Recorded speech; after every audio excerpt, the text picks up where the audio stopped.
Hi up, I dare say StarCraft here. Welcome to the 1 vs 1 game between Stephano and Slivko, two top-level Zerg players. Before we go on, you're probably wondering about my voice. Well, ASDF Google commented that he couldn't feel the enthusiasm of my last cast. Now, I like to think I can chin waggle, fist bump and wisecrack with the douchiest of bags. I am enthusiastic as a bastard. But you know what? ASDF Google wanted more gaiety. And if the man needs more gaiety, who am I to say gaiety is wrong? Now I can't exactly help him feel the enthusiasm. I don't know where he lives, and I don't really swing that way. If he really wants to feel enthusiasm, he's going to need to track down a bonobo. They are perhaps not the most gentle of lovers, but where they lack delicacy, they more than make up for in enthusiasm. But what I am trying to say is, well, I am feeling pretty self-conscious about my apparent enthusiasm now, my verve, my zeal, my slipdash, whiz-bang, moxie, my elation and ardor, fervor and dynamism. I am talking about the pep, sparkle, vivacity, zap, zing and vim.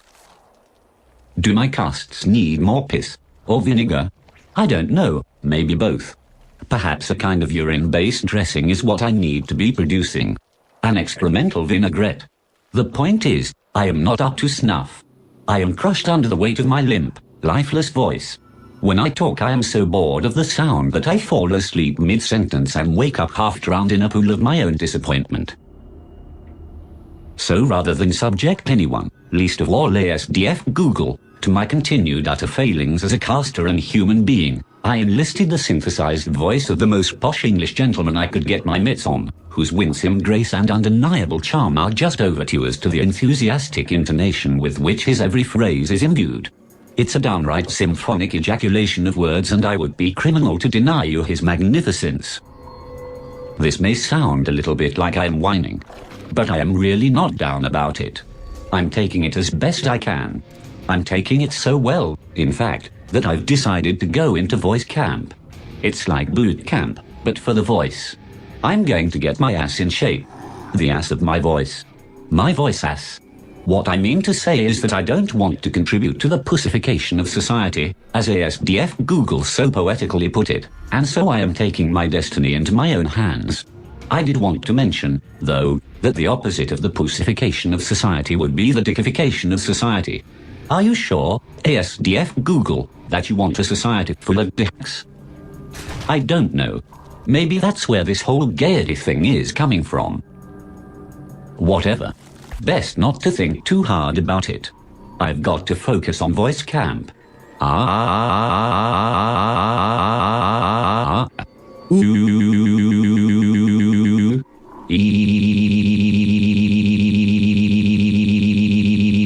Yes. That is very good. Great, even, amazing and fabulous. Terrific, exceptional, tremendous, sensational. I know I am still using the synth voice, but imagine it in mine. And imagine I am super enthusiastic too. How am I doing so far? I know. Fucking spectacular. Such gravitas. Such elegance. Well, let's get back to the game while I continue to study this magnificent accent. Accent. Slivko, laying down some spine crawlers like a massive wanker, leaving him several harvesters down and already taking the back seat to Stephano. Stephano just macroing like a beastie beast. His curly French mane blowing in a wind that follows him even when indoors. Slivko is making a baneling nest like the undeniable coward that he is, while operating on nearly half Stephano's apium. Slivko's struggling to keep up, wheezing like a fat asthmatic after stomping up a flight of stairs with a thunderous sound produced by something more hoof than foot. I actually don't know what Slivko looks like, but once you've seen Stephano's lean figure slinking sexually along, his luscious locks bouncing like a baby antelope in the savannah, his angular features chiseled from marble by Michelangelo himself, well, it makes anyone else look like a pockmarked, acne-addled subhuman. Christ, what am I saying? It's as if amidst all this enthusiasm, I pulled a massive lever marked gaiety overload and blasted a cannon of garlands and glitter all over the place. Now we're all dancing in unitards under a disco ball.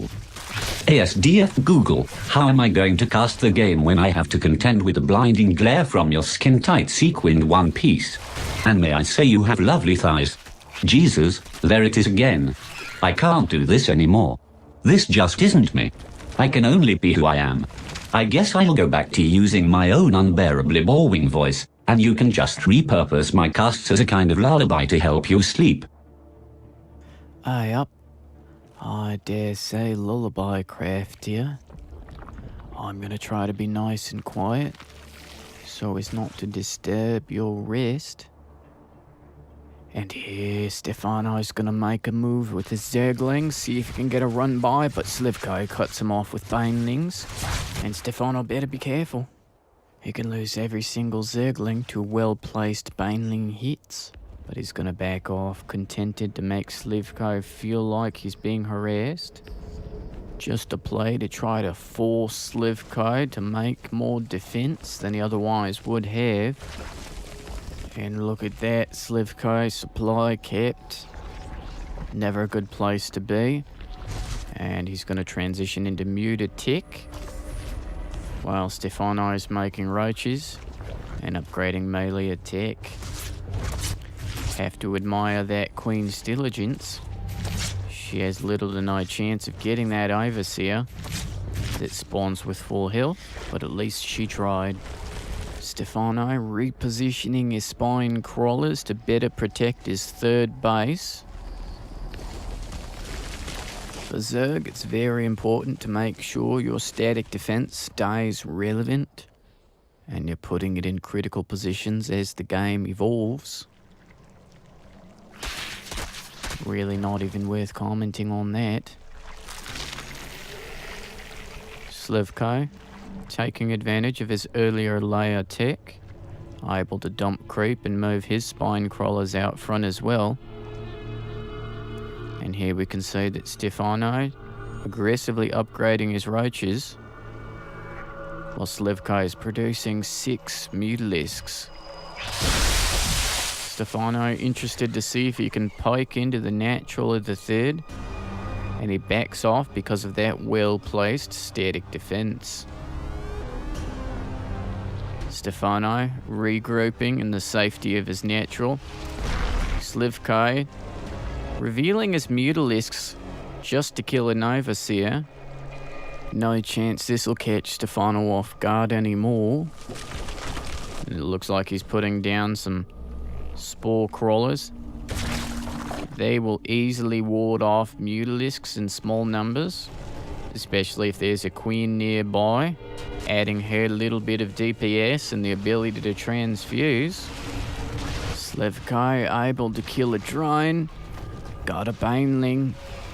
Not quite paying for 6 mutilisks yet, but he is harassing around, keeping Stephano in his base. And let's not forget that he did force several spore crawlers. Interestingly enough, Stephano going for Infester. Nowadays, the Infester doesn't see much play.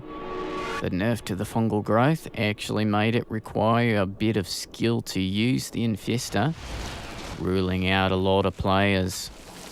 And even Stephano whiffing his fungal growth there. You really do have to anticipate where fast units are going to go to land a fungal growth. No idea what that sound was. I hope it didn't disturb your sleep.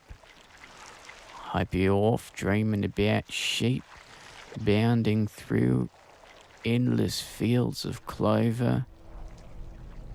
I hope the smell of freshly baked bread is wafting into your nostrils, and you're wrapping a warm, fuzzy blanket around your body. I hope your toes are wiggling a bit with contentment. You feel safe. I hope you see your favourite dog, the one that died when you were 7. He's running towards you, his tongue wagging in the wind, his tail held high. So happy to see you. I hope a tennis ball suddenly materializes in your hand. And you throw the tennis ball. And he runs after it. Catches it. Runs back to you, drops it at your feet. You pick up the tennis ball. Throw it again, this time much farther. It looks like it goes 100 miles up into the air. And Rufus jumps. Now he suddenly has these angelic white wings. And he's beating those wings. Flying higher and higher. He's so high up, he's just a speck in the sky. And the sky suddenly goes dark. And Rufus is coming back into view. And he's all black. Scales where his fur used to be. A snarl on his face. His fangs suddenly twice as long, dripping with blood. He's shooting fire out of his nostrils and his wings are now black and leathery like a gigantic bat. His wagging tail is now a massive bony mole. He's swinging it around and around, and you can see the weighted end gaining more and more momentum. And then he crashes down upon the earth, landing with incredible force, and he's several stories high. He's roaring in your face, and you can feel his hot breath. Whoops. Too much enthusiasm. Back to nap time. Go back to sleep. You're alright. You're just fine. You're safe here. Mummy loves you. Rufus licks your face, curls up at your feet, and takes a nap. Meanwhile, Slivko feebly trying to attack into Stephano's roaches. Blinding cloud preventing several units from firing. The superior numbers of swarm hosts from Stephano ensure that Slivko will never make any headway here. Why Slivko continues to try, I shall never know. He's been outclassed, outpaced, out-macroed, out-microed. He's got a bad haircut and his father doesn't like him much. Why bleedin' bother?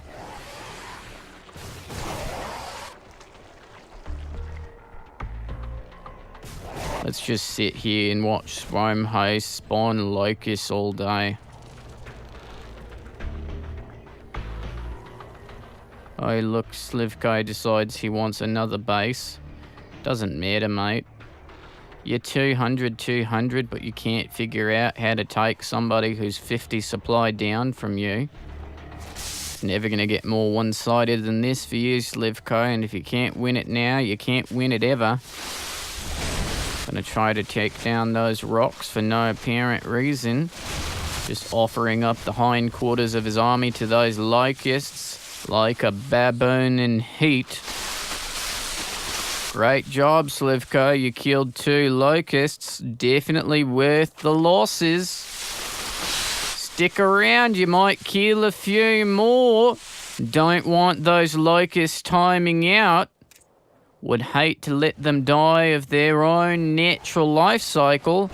You'd really miss out then, wouldn't you, mate?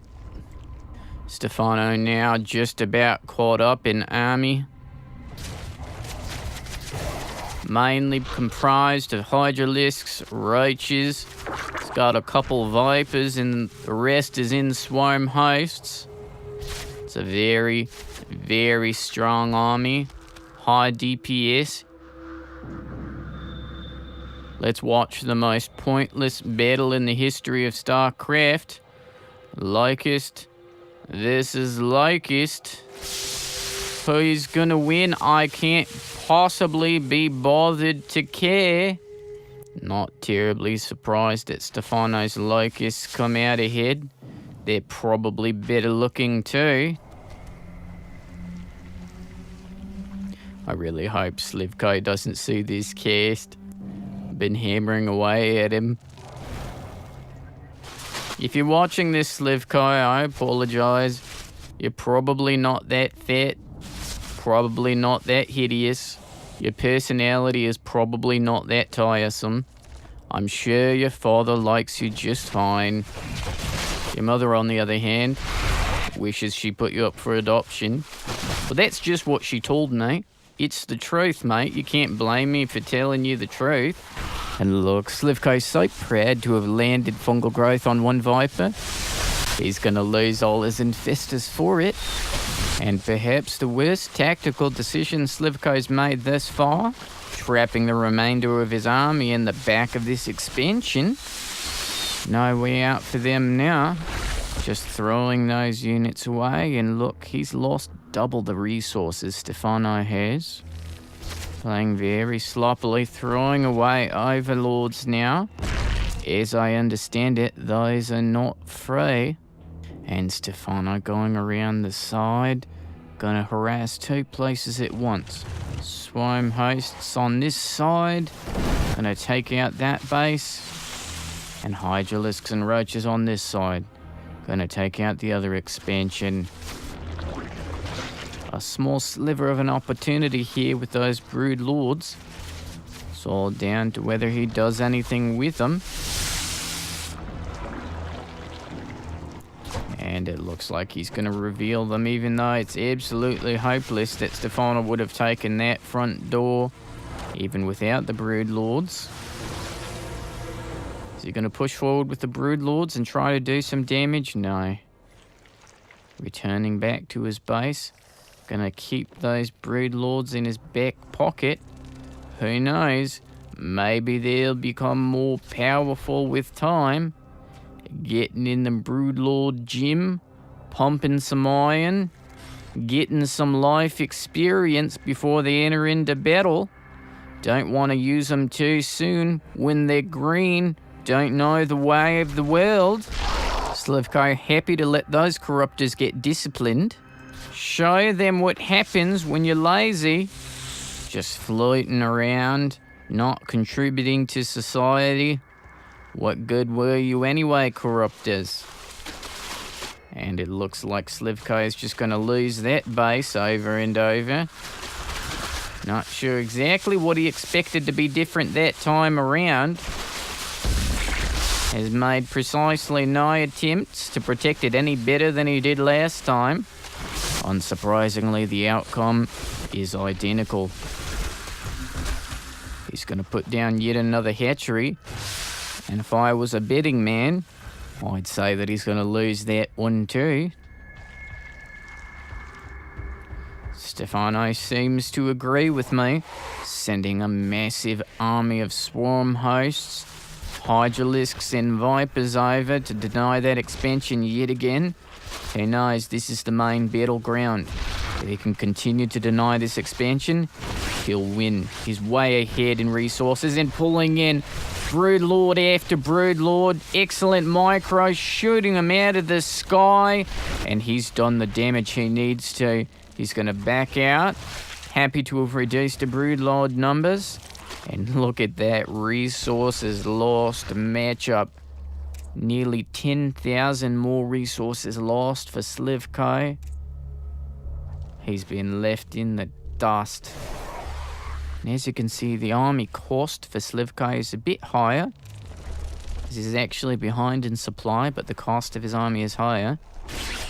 Which means that if Stephano can continue to deny Slivko expansions, because he has a cheaper army overall, and he's lost fewer resources, he'll come out ahead. If you think about how much a 10,000 resource differential is, that's basically being able to make 50 more Hydralisks. So Stephano's going to continue to fight to keep Slivko on the same number of bases as him. And maybe he'll even try to pull ahead at some point. This expansion going down yet again is getting to be a little bit silly for Slivko. He's failed time and time again to secure this base. Slivko being cute, abducting Vipers. Actually not killing any and taking huge damage to his. Fungal growth on his Vipers and Brood Lords being pulled in. Sorry. Too loud. Back to sleep, mate. You're alright. Slivko having his army decimated in front of him. Precious little he can do about it. Looks like he's going to try to make a stand. Pull in a Viper. Gets a kill there. But he's still 12,000 resources behind in the units lost count. Oh, now he wants to be cost effective with his units and use transfuse. And look at this. One more time. Setting up the base to be destroyed. Taking absolutely no sensible steps to defend it. Kindly morphing in more Brood Lords for Stephano to abduct and shoot out of the sky. And now Stephano's Infestors moving in. He's going to try to get a fungal growth off, and he lands it. Devastating this army. That is the final nail in the coffin. The Brood Lords making their final stand, and they are decimated. The supply plummeting for Slivko, and he GG's out. Alright. It's been, I dare say, Lullaby Craft here. Good night, mate.